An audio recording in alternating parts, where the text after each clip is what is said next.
Good afternoon and welcome to Downing Street for today's coronavirus briefing. And I'm joined by Deputy Chief Medical Officer Jenny Harries and Dr. Susan Hopkins, the Chief Medical Advisor to Public Health England and NHS Test and Trace.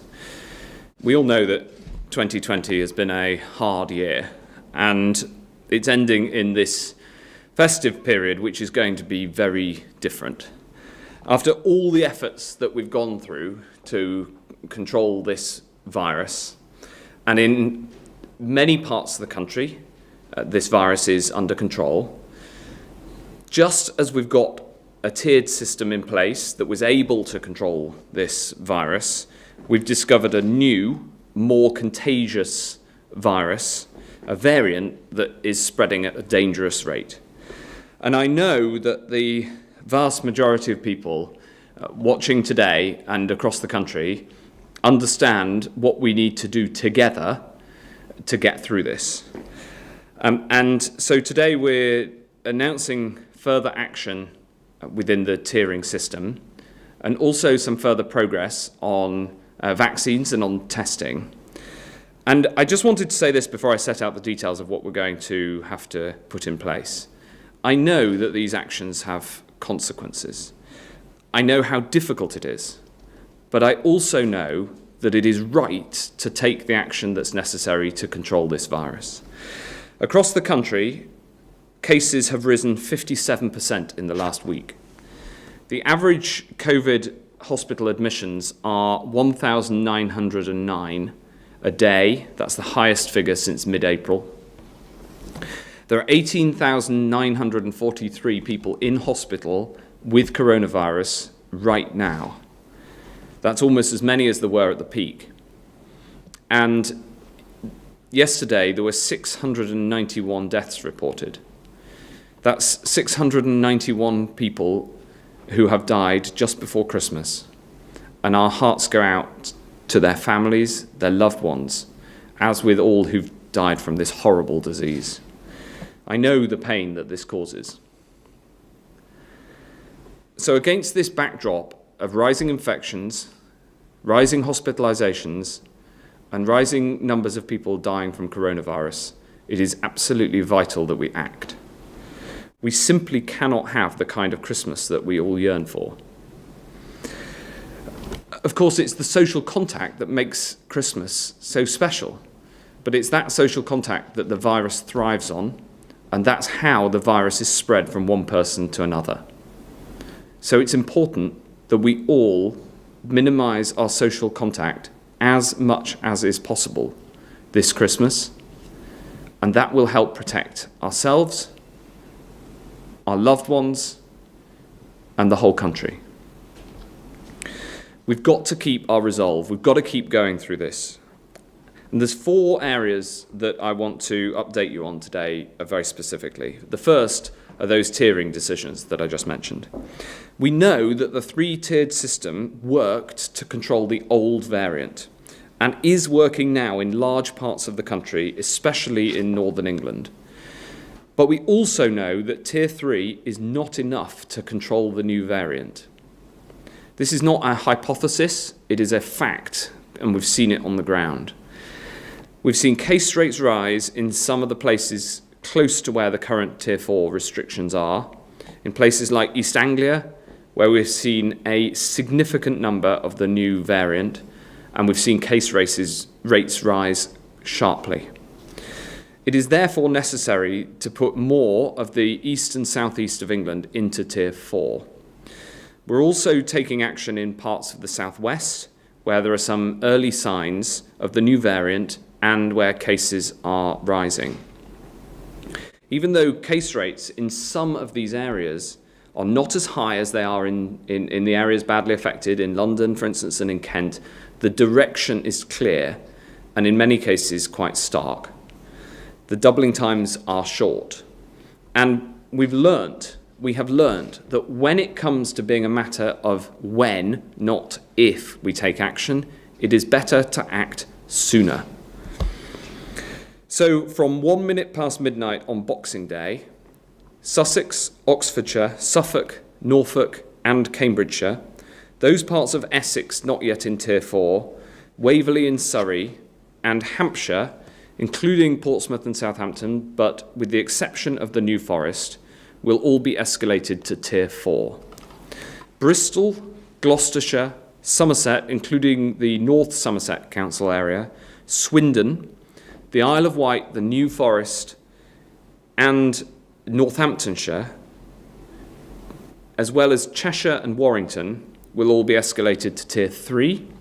And I'm afraid that Cornwall and Herefordshire have seen sharply rising rates and need to be escalated to Tier 2. This is not news that anybody wants to deliver, and I am truly sorry for the disruption that it causes. But I think people know how important it is that we take decisions like this to keep people safe and to protect the NHS.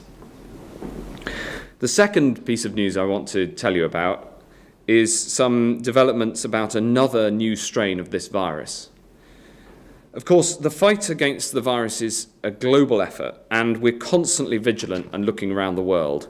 And as part of our surveillance, and thanks to the impressive genomic capability of the South Africans, we've detected 2 cases of another new variant of coronavirus here in the UK.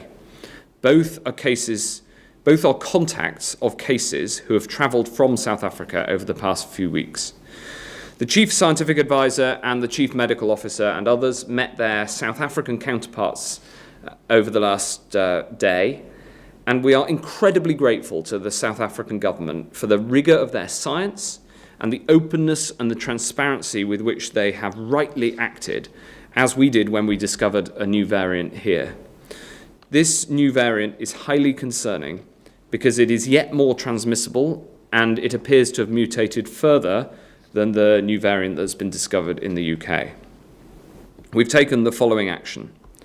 First, we are quarantining cases and close contacts of cases found here in the UK. Second, we're placing immediate restrictions on travel from South Africa. And finally, and most importantly, anyone in the UK who has been in South Africa in the past fortnight, and anyone who is a close contact of someone who's been in South Africa in the last fortnight, must quarantine immediately. By quarantine, I mean they must restrict all contact with any other person whatsoever. We'll be changing the law to give this legal effect imminently.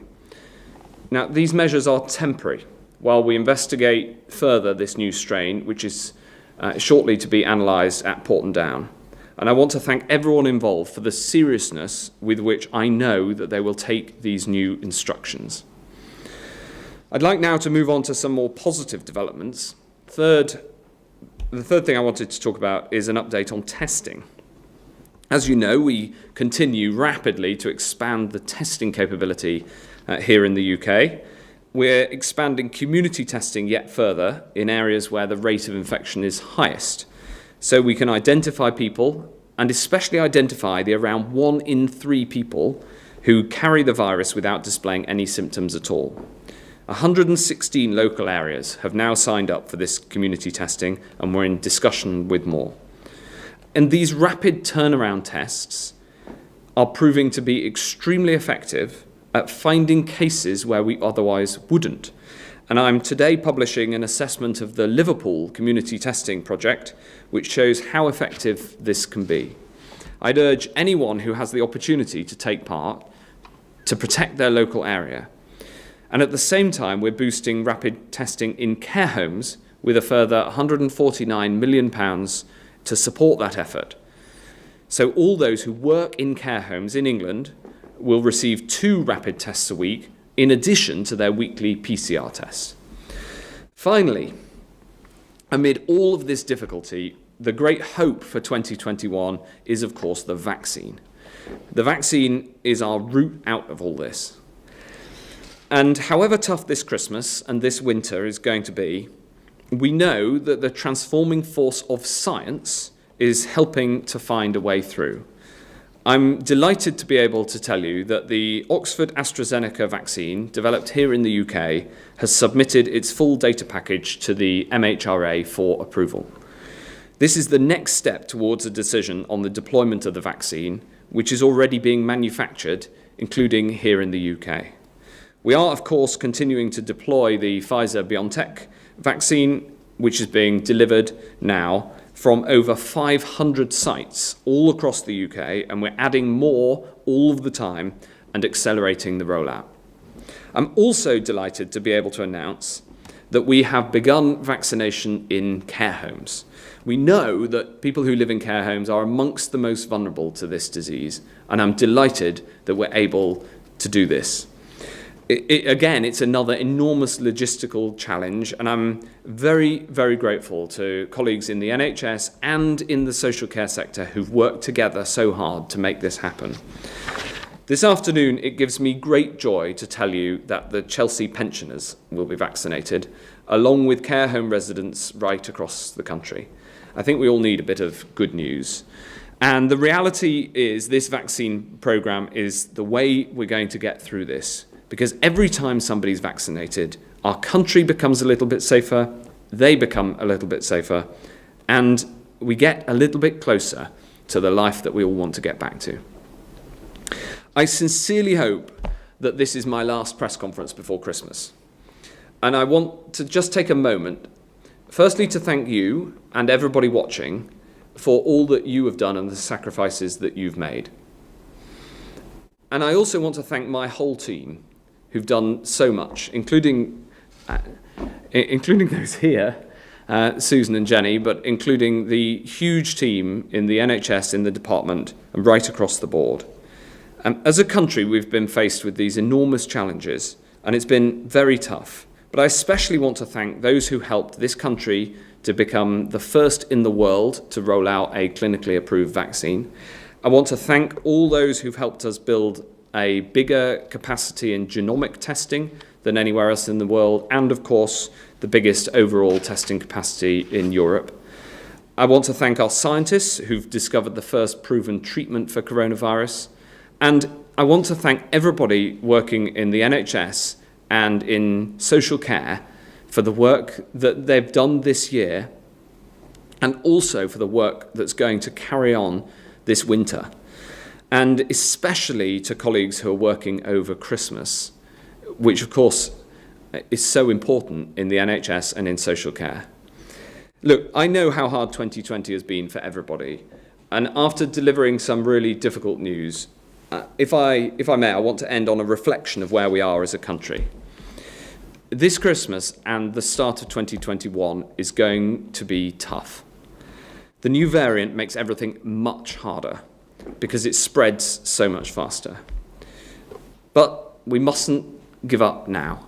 We know that we can control this virus. We know we can get through this together. We're going to get through it by suppressing the virus until a vaccine can make us safe. And that's been our strategy, and that's what we must do. We're not going to give up now, especially after so much sacrifice. And I know that some of these decisions are tough, but I believe that everybody making the right decisions, and I believe that everybody will do what is needed to keep themselves and others safe, especially this Christmas. And I know from the bottom of my heart that there are brighter skies ahead. And I'm now going to hand over to Jenny to give us an update on the data, especially on the impact of this new variant. Jenny. Thank you, Secretary of State. First slide, please.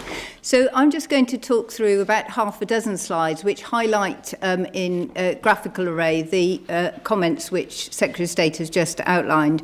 And as usual, the darker colours on the maps indicate higher rates or higher rates of change. On this slide, we can see on the left-hand side that in the last 7 days, this is the last full week, case rates up to the 17th of December, they've continued to rise at a very rapid pace. This is particularly in London, the southeast, the east of England, and in Wales. And you can see that with the dark colours there, which equate to more than 400 cases per 100,000 resident population.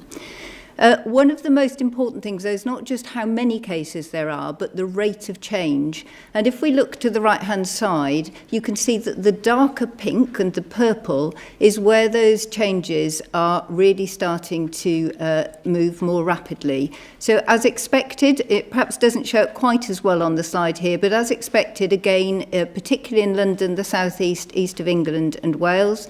But you can also see that the colour is starting to change through the bordering areas, particularly into Suffolk, Cambridgeshire and Norfolk, and then treading down to the southwest. Next slide, please. What we can see here is 3 lines which are representing those areas which are currently Tier 4 areas, so places like London, and that's the dark black line. And you can see that since September there has been a rise, and then in November when the restrictions came in and we had, if you like, the original COVID, you can see that starts to decline, but then fairly soon afterwards, and particularly at the start of this month, you can see an extraordinarily rapid rise in cases moving upwards. The dotted line, the purple dotted line, are those areas which are now moving into Tier 4. And you can see the same shape of curve here. What we're trying to do is identify where that rapid increase is coming, which is most likely due to the new variant. And you can see that it's a parallel line to the areas where we currently know have very high proportions of new variant in the cases detected. What's equally important, I think, is to look at the green dotted line, and these are areas in the rest of England. Obviously, a month previously, we've tended to see very dark colours at the north, northwest, northeast, and what you can see there is the rise during September, October, the November restrictions coming in, and quite a significant drop in that dotted green line. So against our old version of COVID, if you like, the restrictions had effect, and what we're dealing with now is almost two different patterns, one for the new variant and one for the old. Next slide, please.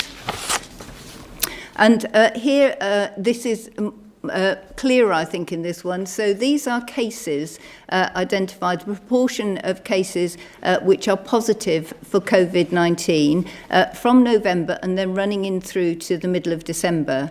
The dark purple line is cases which are new variant compatible, and the green line are the cases. So in some ways this is reflecting the green and purple lines on the original map. And what you can see again is that the original version of COVID is been brought down from November. You can see quite a sharp decline in cases and a levelling off, but a very rapid rise in the new variant cases, which are moving forward at pace. Next slide, please.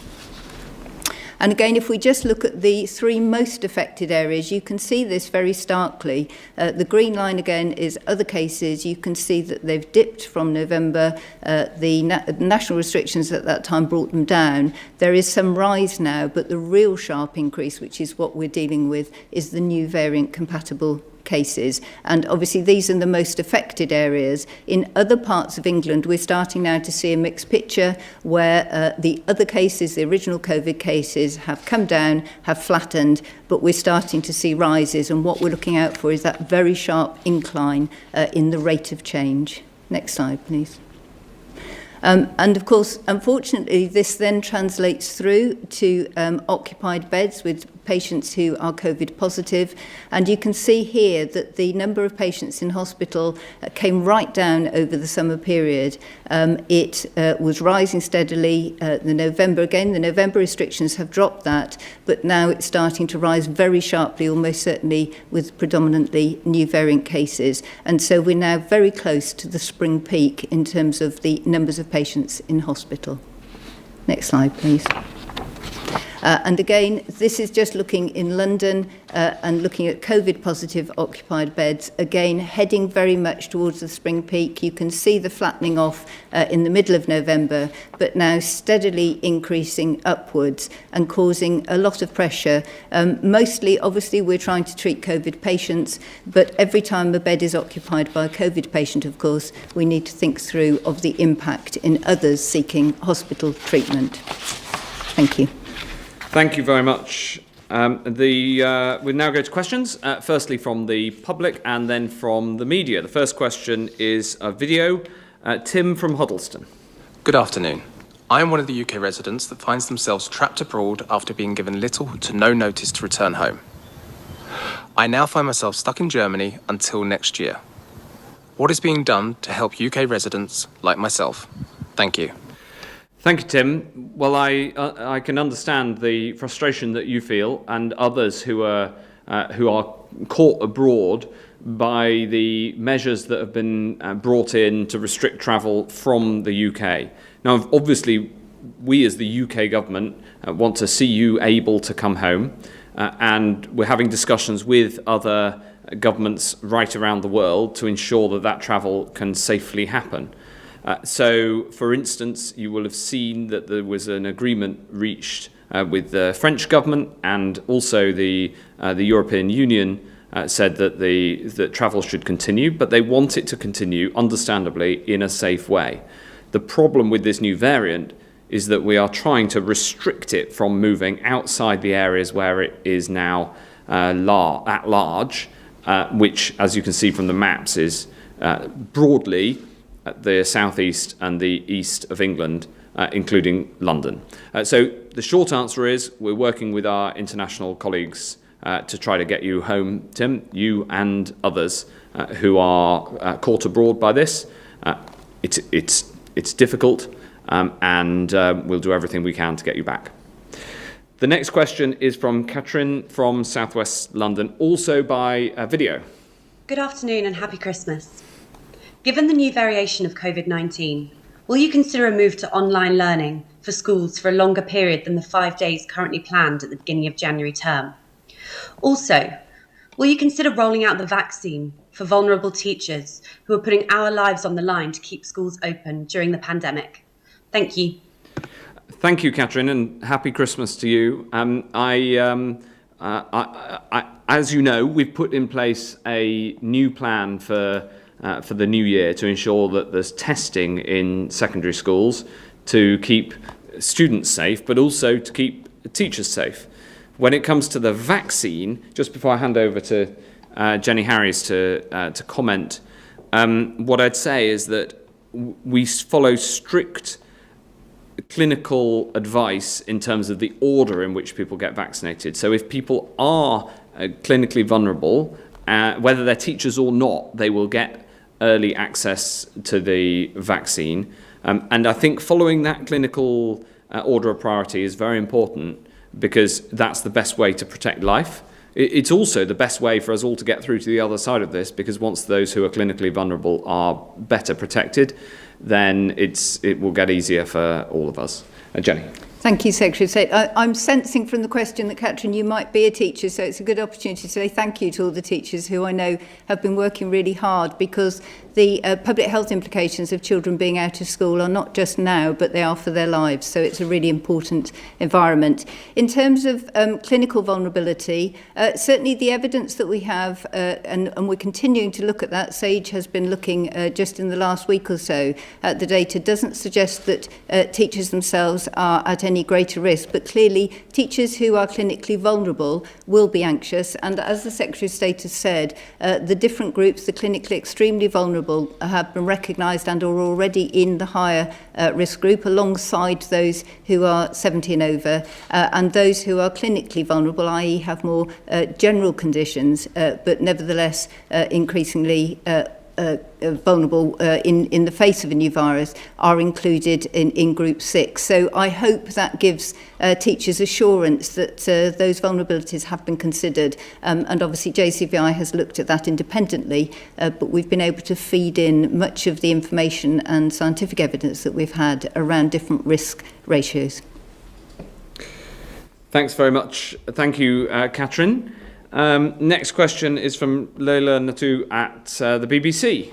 Leila. Thank you, Secretary of State. You've just said when it comes to coronavirus that it's better to act sooner.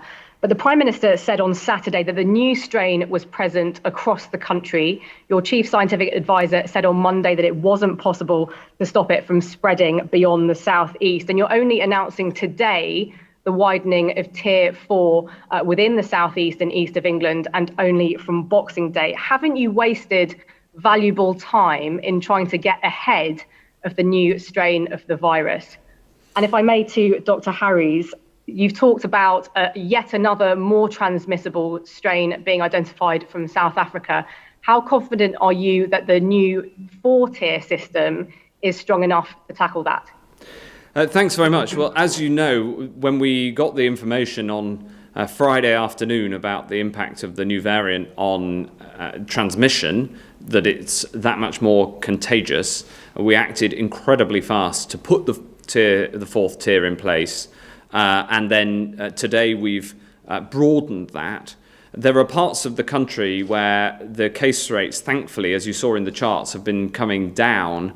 And the whole basis of the tiered system is to take a proportionate approach to the areas where we need very firm action and other areas where we clearly need restrictions, but they don't have to be as drastic. Now, added to that, of course, is everybody's personal responsibility. And that is the critical thing this Christmas and through to the new year. It is really important that people make sure that they minimise the chances of them passing on the disease, because it's actually by all of our actions collectively that we get this under control. On the new variant and the South African variant, I'm going to pass to Susan Hopkins, if I may, who is the expert on the genomics, and then ask Jenny to comment on the epidemiology. Susan. Great, thank you. So the new variant in the UK, which we've identified, is very different to the variant in South Africa. It's got different mutations. Both of them look like they're more transmissible. We have more evidence on the transmission for the UK variant because we've been studying that with great detail with academic partners. We're still learning about the South African variant, and you've heard already the measures that we're introducing to ensure that we quarantine people who are coming in from South Africa. And therefore, we are pretty confident, actually, that the system we have in place will help control the spread. Clearly, this needs to be continually monitored, and we have a genomic system in place to do that, and we are looking at to constantly enhance the detection of cases in travellers. I'll hand over to Jenny.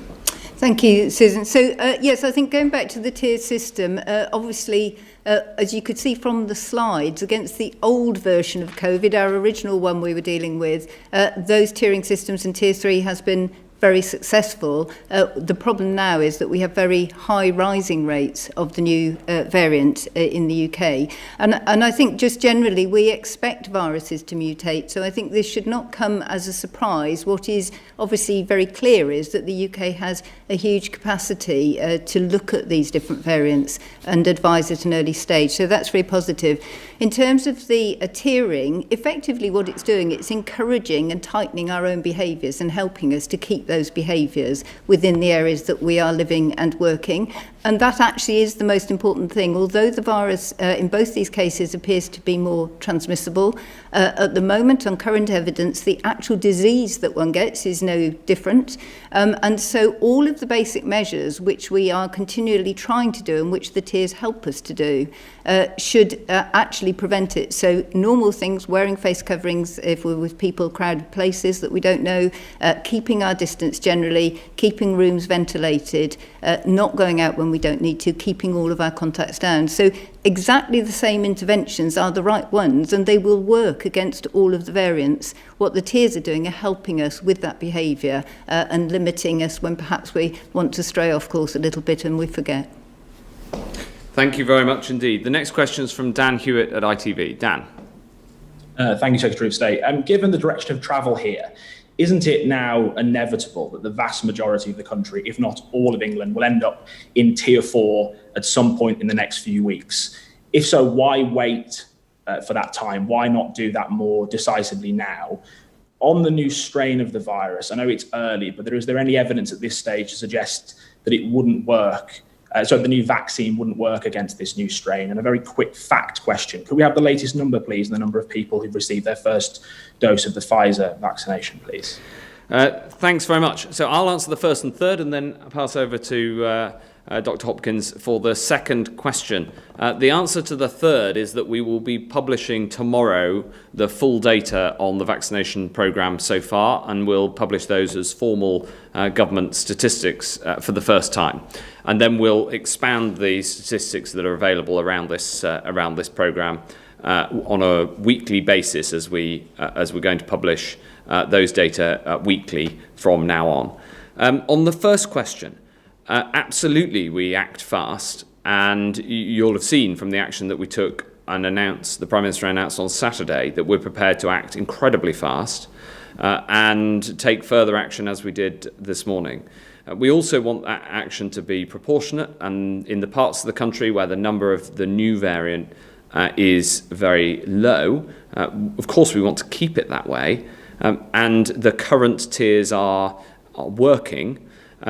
What we've all got to do, as Dr. Harries has just set out, is we've all got to take responsibility for our own actions as well and reduce the amount that anybody might be spreading it, because of this critical fact. 1 in 3 people who have coronavirus don't know they have it but can still spread it. And if we all act like we might have it, then that is the best way to reduce the transmission. Thank you. So I would just reiterate that, treat everyone like they have it and we'll start to get to a better place. From the point of view of the vaccine, so we have no evidence at the moment that the vaccine will not work. So actually what that means, in fact, is that there's strong evidence that it will work, because the vaccine produces a strong immune response and it's broad and it acts against lots of variation in the virus. What we are doing is laboratory studies with people who have had previous infection and who've had vaccine to look and see in the laboratory how their blood kills the virus. Those take a number of weeks as we grow the virus and do those studies.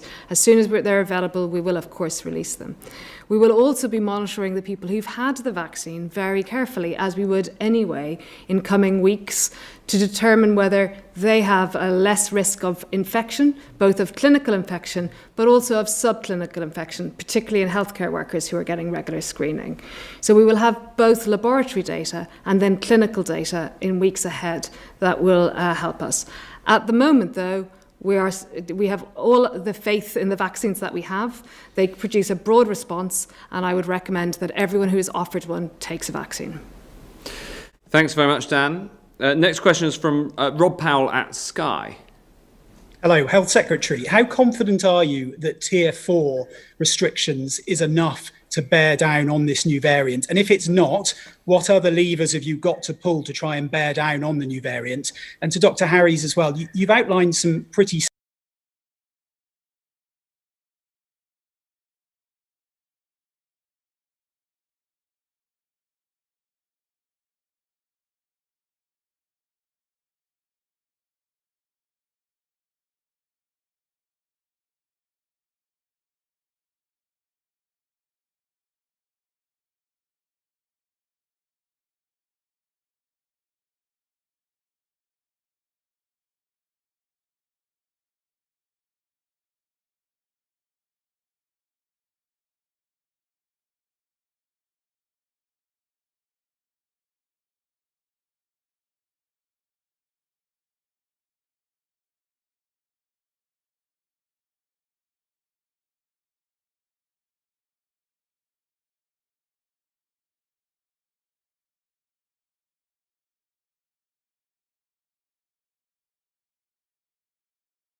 stark increases in infections in recent days and weeks. Do you expect those percentage increases in infections to be mirrored in hospitalizations and ultimately deaths as we go further down the line? And if you do, what impact will that have on the NHS?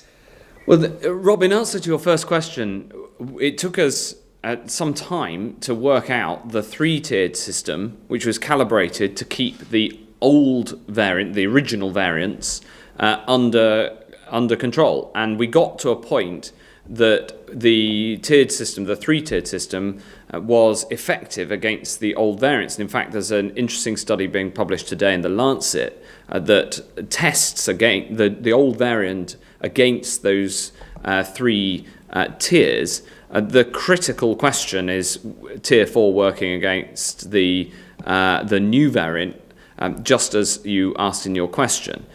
We have made sure that the tier 4 measures do as much as is reasonably possible, but it all depends on how people actually behave. This is a partnership. There's so much that we can do in terms of setting the rules and legislating from government with all of the consequences that those actions have. But there's something that every single person can and should do, especially with the vaccine. Actually, I was about to say on the horizon. It's not on the horizon. It's here. It's being injected into people's arms right now. And with just the time to get the vaccine rolled out left, we should all be extremely careful about the social interactions that we have, because it is, yes, about the rules that we set in government, but it's actually about how every single person acts. And the good thing is that throughout this crisis, the vast majority of people have acted in a really responsible way. They've done their bit. And of course, it's easy to see, pictures of people running for trains and what have you, but actually that has been a small minority. So let's all stick at it and not give in to temptation, and that way we'll be able to get through it and make sure that Tier 4 is indeed effective against the new variant. There was a further question embedded. There was, I think, about case rate rises and how that translates to the NHS. So obviously you can see from the slides that sharp rise in cases is going to need some stopping. And as Secretary of State has said, this is not something that can be orchestrated. It is something which we all have to do. And however sad a time of year it is for us to be reminded that we need to behave that way, it is a very stark reminder that we do all need to manage our own behaviours, keep our distances. I think, as I said earlier, there is no reason at the moment to suggest that the new variant will, if you like, turn into more severe disease or more deaths. But clearly, if we have more cases, then we will see rising numbers, and those numbers are rising quite quickly now.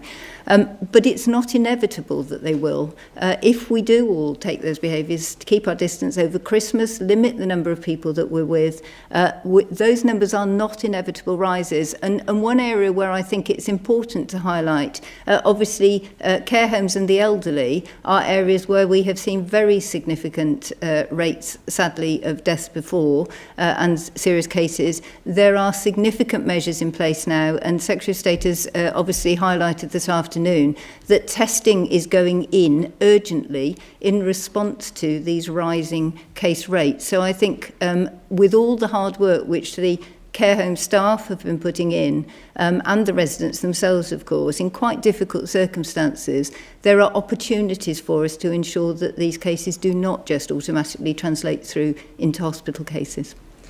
Thanks, Rob. It's on us all. Jane Merrick at the Eye. Hi, Jane. Hi there, thank you. To the Health Secretary, first of all, you said that Tier 3 is not enough to contain the new variant and that it is spreading at a dangerous rate. And across the country, hospital patients is at the peak in spring. Nerve Tags said this morning that the new variant has seeded across the country. We're now hearing of a second new variant from South Africa. So why aren't we going into a full lockdown across the whole country? And if I could ask the medics, Neil Ferguson of Nerve Tag said this morning that there is a statistically significant, albeit small, evidence of an increased proportion of infections among the under 15s. Is there a case for mass testing in primaries and perhaps a staggered return for primaries as well as secondaries? Thanks very much, Jane. So the answer to the first question is that the new variant is highly concentrated, and the stay-at-home rule in the east, the southeast, and London is aimed at keeping this new variant from spreading across the country. And that's why we've taken the approach that we have in terms of the tiering and expanding the number of areas that are in Tier 4. On the education question, I'm going to ask Susan to answer on the virology, and then Jenny to answer on the question of the consequences, especially for schools. So firstly, we have no evidence that this virus is more transmissible in children yet. But what we do know is that when this virus took off, the children were one of the few things that were happening at the end of the last national restrictions that was still happening and mixing. So it was more likely that the transmission could start in that place. And I think we have seen that especially younger age teenagers have seen a higher number of infections. There's much less infection in primary school children, and we've seen that throughout the pandemic to date. And we will constantly take decisions with the experts in education over what is best for the children along with controlling the virus. And I'll hand over to Jenny to add some more. Yeah, just to add to that, I think, as Susan has said, if we look at historically, if we're going back a few months now, what happened when we had very significant rates of the original variant COVID virus in the north, we did see rises in cases in children there, but they were very much lower than they were in the adult population. They did rise quite steeply in teenagers, and I think we do know that there is transmission, but as Susan has said, it is generally lower as you go down the age groups, and it is extremely difficult to untangle what the children are doing. So there is perhaps an assumption that if children are at home, they won't transmit disease, but we have to be really clear that that is the case. Schools are very controlled environments in many cases, and so we know what children are doing there, and it's very difficult to disentangle, for example, what a child is doing in school, what a child is doing at the school gates, or on the way to school, or in their community. So I think education is really important for children, and we shouldn't jump to the conclusion that just because every child is in school, that is a significant place for transmission. And as Susan has said, there is a lot of work ongoing and continuous studies to try and understand this in a little bit more detail. Thank you, Jane. Merry Christmas. Next question is from Sam Lister at The Express. Thank you, Secretary of State. With the Oxford vaccine on the brink of being approved and 100 million doses on order, how soon do you think you'll be able to stand before us and say that the vast majority of the British public have been vaccinated and this virus is beaten?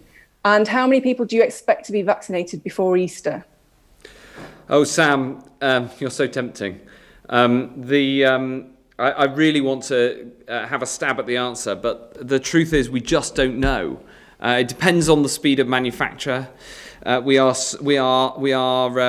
really thrilled that the full data has been passed to the regulator, and I have every confidence that the regulator will look at it with great capability. I want to put no pressure on them in terms of the decision or the timing of the decision. It is absolutely a matter for them.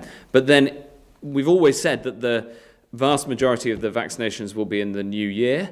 And I think that our vaccination program started before most people expected it to. We've made really good strides over the month of December so far, and we will go as fast as we possibly can. This will be a big task for the NHS. What I would say in terms of the number of people vaccinated is that I think we will get there by the spring, that people should therefore just hold on and really try to resist temptation to do things that they shouldn't and to see people that they don't need to. And I know that is tough, and it's going to be a tough winter, but the more people do that, the more quickly we're going to get through this together. I wish I could give you a more direct answer than that, but we just aren't there yet. The true answer will be as fast as we possibly can. The final question from Arj Singh at the HuffPost. Hello. People are pinning their hopes on the vaccine allowing a return to normality in a few months.